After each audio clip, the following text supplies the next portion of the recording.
Paalala lang po para sa ating mga motorista, ilang kalsada po ang pansamantalang isasara bukas at magkakaroon ng rerouting para sa pagdiriwang ng Araw ng Kalayaan.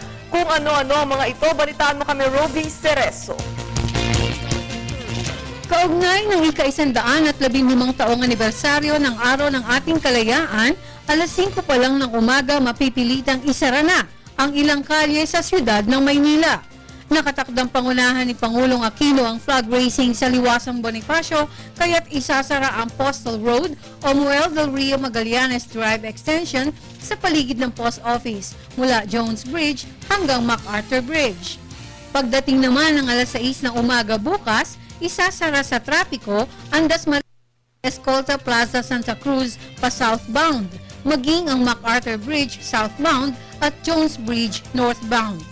Dahil dito, ayon sa Manila Police District Traffic Enforcement Unit, magkakaroon ng rerouting ng mga sasakyan.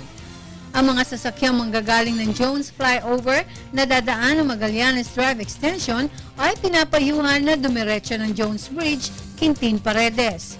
Lahat naman ng sasakyan na manggagaling ng Rizal Avenue na dadaan ng southbound lane ng MacArthur Bridge ay maaaring gamitin ang Dasmariñas Street, kaliwa ng Juan Luna, kaliwa ng Plaza Cervantes at kanan ng Jones Bridge.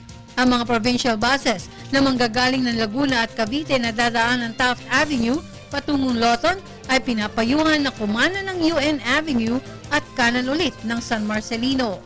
Isasara rin ang Rizal Monument, north at southbound lane ng Rojas Boulevard mula Katigbak hanggang TM Calao simula alas 6 ng umaga ng June 12.